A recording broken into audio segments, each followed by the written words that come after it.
বাংলাদেশকে ডোবাচ্ছে যে নদীর পানি বা যেখান দিয়ে বাংলাদেশে ভারত থেকে পানি ঢুকছে সেই জায়গায় দাঁড়িয়ে আছি।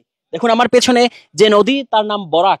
এটি বাংলাদেশের নয়, ভারতের নদী। এবং বরাক বাংলাদেশে প্রবেশ করে সুরমা এবং কুশিয়ারা নামে দুই ভাগে ভাগ হয়ে বাংলাদেশকে এই মুহূর্তে ডুবিয়ে দিচ্ছে। সুরমা ডুবাচ্ছে বাংলাদেশের কানাইঘাট জৈন্তাপুর সেই এলাকাকে, এবং কুশিয়ারা ডুবাচ্ছে এই জকিগঞ্জ ফেঞ্চুগঞ্জ সহ অনেকগুলো জায়গাকে। ঠিক সেই জায়গায় আছে এবং এখানকার জনপ্রতিনিধিরাও আছেন। এই নদীটা কি কারণে, এই নদীর পানি এই মুহূর্তে ঝুঁকিপূর্ণ, এবং এরকম ঝুঁকিপূর্ণ বাঁধ আছে বহু জায়গায়। এ পর্যন্ত আমি 5-6টি বাঁধ দেখেছি ভেঙে গেছে, এবং বেশ কয়েকটি জনপদ এই মুহূর্তে ভেসে গিয়েছে প্রায় বলা যায়।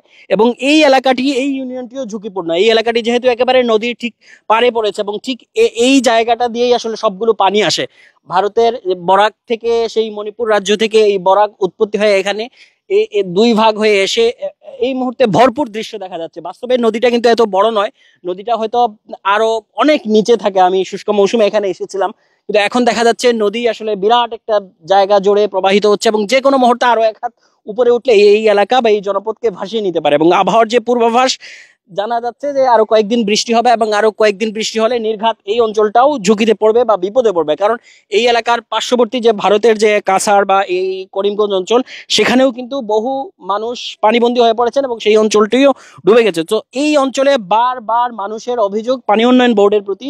তারা আসলে এই মানে এ ধরনের পরিস্থিতির আগে পদক্ষেপ নেয় না, এবং তারা আসলে এখানে এসে কোনো কাজ করে না, উল্টো দুর্নীতি করে। এবং একই সঙ্গে মানুষের আরো অভিযোগ, এই জায়গাটি হচ্ছে বাংলাদেশের সর্ব উত্তর পূর্বে, যে কারণে এখানে যারা পোস্টিং হয়ে আসেন এরা আসলে মানে শাস্তিমূলক ভাবে এখানে পোস্টিং হন, আর এই শাস্তির ক্ষোভটা এই অঞ্চলের মানুষের উপর আসলে ঢালেন। এই অঞ্চলের মানুষ যেটা মনে করেন যে এখানে আসলে কোনো মানে তারা আসলে এখানকে উন্নয়ন করে না, উল্টো তাদের পকেট ভারী করে তাদের শাস্তির বিনিময়টা নিয়ে তারা আসলে চলে যান, যে কারণে এখানের মানুষ বারবার ডুবে যান, ভিজে যান, এবং তাদের বাড়িঘর হারান। বিস্তীর্ণ অঞ্চল, মানুষের ক্ষতি হয়, এবং এখানকার রাস্তাঘাট দীর্ঘমেয়াদী সংস্কারের প্রয়োজন পড়ে বা দীর্ঘমেয়াদী ঝুঁকিতে পড়ে। এখানকার যারা রাজনীতিবিদ আছেন তাদের কয়েকজনকে পেয়েছি এখানে। 3বারের নির্বাচিত, এই এলাকার যে এলাকার বর্ণনা দিচ্ছিলাম, এই এলাকার 3বারের নির্বাচিত ইউনিয়ন চেয়ারম্যান আছেন। তিনি এই এলাকার মানুষের যে অভিযোগ পানি উন্নয়ন বোর্ডের প্রতি, সরাসরি আপনার কি অভিযোগ বা নির্দিষ্ট করে তাদের প্রতি কি অভিযোগ, কি কারণে এই মুহূর্তে আপনার এলাকা প্লাবিত বা ঝুঁকিপূর্ণ, এবং তারা আসলে কোন কাজটা করেনি? সম্মানিত দর্শক, আমরা যে কথাটাই বলতেছি যে এই পানি উন্নয়ন বোর্ডকে বন্যা প্রথমবার আসার 3 মাস পূর্বে আমাদের মাননীয় এমপি সাহেব এবং আমাদের সিলেটের মন্ত্রী মহোদয় ওনারা ডিও লেটার দিয়েছেন 3 মাস পূর্বে, যখন শুষ্ক মৌসুমে। সেই সময় ডিও লেটার দেওয়ার পরে প্রায় সপ্তাহ দিনের মধ্যে ঊর্ধ্বতন কর্তৃপক্ষ পানি উন্নয়ন বোর্ড সরজমিন এসে দেখে যে ওনাদের ডিও লেটার অনুযায়ী ওনারা সরজমিন সার্ভে করে দেখেছেন যে আমাদের এই যে ঝুঁকিপূর্ণ অবস্থা, ওনারা সাথে সাথে নির্দেশনা যদি দিতেন তাহলে আজকে এই সমস্যা হতো না। আমাদের এই জকিগঞ্জ সদর ইউনিয়ন এবং কলাছড়া ইউনিয়ন, জকিগঞ্জ পৌরসভার যে বাঙ্গনটা হয়েছে, আমাদের এখানেও প্রায় 1 ফুট পানি, 1 হাত বা 1.5 হাত পানি উঠলেই এইখানেও বাঁধ রক্ষা করা সম্ভব নয়। এখানে অন্যান্য এই যে পুরনো বাঁধ প্রায় 15-20 বছর থেকে এখানে কোনো এই বাঁধের কোনো নির্মাণ কাজ করা হয় নাই, কোনো মেরামত কাজ করা হয় নাই।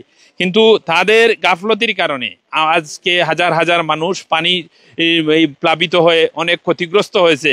এর চেয়ে বড় ক্ষতিগ্রস্ত হচ্ছে পানি বাঁধ ভেঙে যদি গ্রামের মধ্যে প্রবেশ করে, তাহলে এই যে আমাদের এলজিডির রাস্তা, গ্রামীণ রাস্তাগুলা, ব্রিজ কালভার্টগুলা সম্পূর্ণ ধ্বংস হয়ে যায়।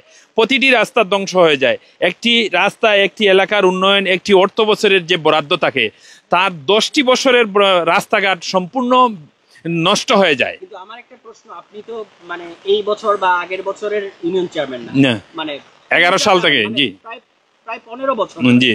সেই 15 বছর বা ওই শুরুর বছরগুলিতে আসলে এই কাজ হলো না কেন, বা তখন হলে এখন এই অবস্থা কেন?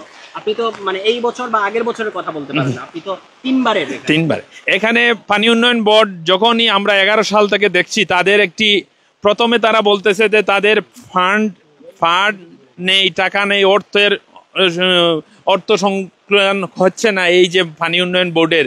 তখন তারা কিছু কয়েকটি জায়গা, কয়েকটি স্পট তারা নির্ধারণ করে সেখানে শুধু কাজ করে, যে অর্থের অভাব। আমরা দেখতে পাচ্ছি যে সরকারের হাজার হাজার কোটি টাকার উন্নয়ন হচ্ছে, বিভিন্ন ধরনের মেগা প্রকল্প হচ্ছে, কিন্তু আমাদের এখানে আসলেই আমাদের এখানের অফিসাররা বলেন যে আমাদের এখানে অর্থ সংকটের কারণ দেখিয়ে বারবার আমরা আমাদের জনপ্রতিনিধি, আমাদের এমপি সাহেব, আমাদের উপজেলা চেয়ারম্যান সাহেব, আমরা ওনাদেরকে বলছি যে টেকসই একটি বাঁধ করার জন্য, কিন্তু সেখানে ইতিমধ্যে এখানে এই সুরমা ডাইকের ইতিমধ্যে টেন্ডার হয়েছে, কিন্তু বর্ষা মৌসুমে টেন্ডার হয়েছে, শুষ্ক মৌসুমে তারা টেন্ডার করতে পারে নাই। প্রায় 54 কিলোমিটার ওনারা টেন্ডার করেছে, কিছু অংশে কাজ করেছে, বাদ বাকি এখনো কাজ করে নাই। কিন্তু কুশিয়ারার ডাইকে এখন পর্যন্ত সেখানে কোনো বরাদ্দ দেওয়া হয় নাই।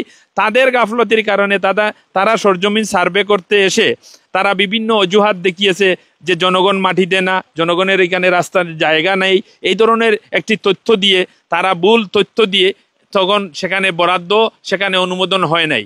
কিন্তু ইতিমধ্যে ইমার্জেন্সি ওয়ার্কের জন্য কিছু নির্দেশনা দেওয়া হয়েছে, কিন্তু এই যে ইমার্জেন্সি যেখানে প্রয়োজন সেখানে না করে, যেখানে উঁচু জায়গা সেখানে তারা টেলিফোনে তাদের এই সরজমিন না ভিজিট করে, আমরা স্থানীয় জনপ্রতিনিধি আমাদেরকে না জিজ্ঞাসা করে বা আমাদের লোকাল মানুষকে জিজ্ঞাসা না করে যে কোথায় সমস্যা, কোথায় দিলে আমাদের কাজে আসবে, সেখানে না দিয়ে তারা যেখানে প্রয়োজন নেই সেখানের একটি নাম সিলেক্ট করছে এবং টেন্ডার করছে।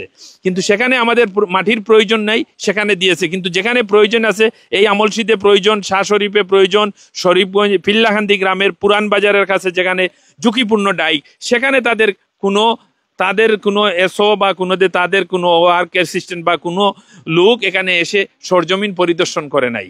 এতে আপনারা যারা জনপ্রতিনিধি, এমপি, উপজেলা চেয়ারম্যান, মেয়র সবাই বলেন, সবার কোনো একটা ব্যর্থতা আছে কিনা যে এই কাজগুলো যথাযথভাবে না করানো পানি উন্নয়ন বোর্ডকে দিয়ে? বা আমাদের চেষ্টার কোনো, জনপ্রতিনিধির চেষ্টার কোনো ত্রুটি নেই, কিন্তু এই যে একটি দপ্তর, এই যে এদেরকে পূর্বে শুনতাম যে এদেরকে বলা হতো জলহস্তি, পানি উন্নয়ন বোর্ডকে বলা হতো জলহস্তি।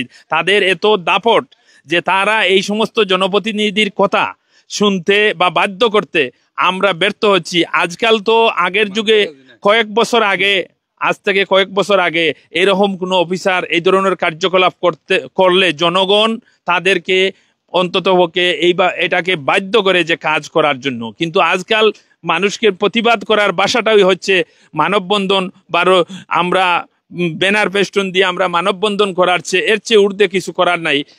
বাদবাকি আইন শৃঙ্খলা বাহিনী বা বাদবাকি বিভিন্ন আইনি পদক্ষেপ যারা, এরা বলবে যে আমরা এইটা উচ্ছৃঙ্খল জনতায় যদি কোনো কিছু করে তাহলে বোঝা যাবে যে এটা আইন হাতে নিয়ে যাচ্ছে, কিন্তু আসলে প্রয়োজনে বাধা মানে না। আমরা জনগণ এভাবে ক্ষুব্ধ, আমার ইউনিয়নবাসী সহ সমস্ত উপজেলার মানুষ ক্ষুব্ধ যে পানি উন্নয়ন বোর্ডের কর্মকর্তা যদি তাদের সঠিক ব্যাখ্যা না দিতে পারে তাহলে তাদের কি অবস্থা হবে সেটা বলা মুশকিল। আমারও জ্ঞাত নেই, মানুষ কি করবে সেটা আমার জ্ঞাত নেই। ধন্যবাদ। এলাকার ঝুঁকিপূর্ণ পরিস্থিতি, একই সঙ্গে পানি উন্নয়ন বোর্ডের প্রতি এখানকার মানুষের অভিযোগ জনপ্রতিনিধিদের মুখে, এবং তারা বলছিলেন পানি উন্নয়ন বোর্ড এখানে যেসব কার্যকলাপ করছে তা এখানকার অঞ্চলের জন্য, এই এলাকার জন্য ঝুঁকিপূর্ণ। একই সঙ্গে আমি যে জায়গায় দাঁড়িয়ে আছি এটি একটি বাঁধ, এরকম বাঁধ আসলে ঝুঁকিপূর্ণ, মানে যে কোনো সময় এটা ভেঙে পানি ঢুকে এই অঞ্চলকে ডুবিয়ে দিতে পারে।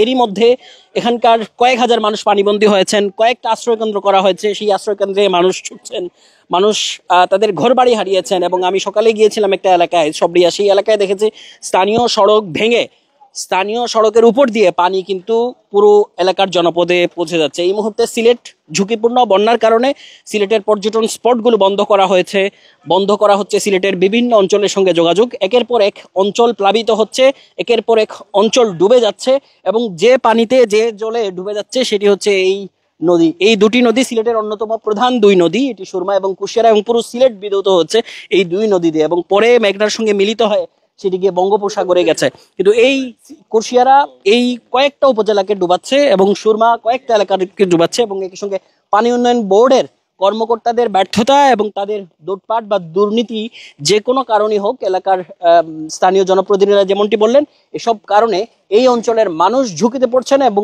এই মুহূর্তে তারা তাদের জানমাল, একই সঙ্গে পরিবার সবকিছু হারানোর পথে রয়েছেন এবং মারাত্মক এবং ভয়াবহ ঝুঁকির মধ্যে রয়েছেন। বন্যা কবলিত হয়ে পড়েছে এই জকিগঞ্জ উপজেলা, পার্শ্ববর্তী কানাইঘাট সহ সিলেটের প্রায় সবকটি উপজেলা। Sabbir Ahmed, lead mobile journalist, Bangladesh Times.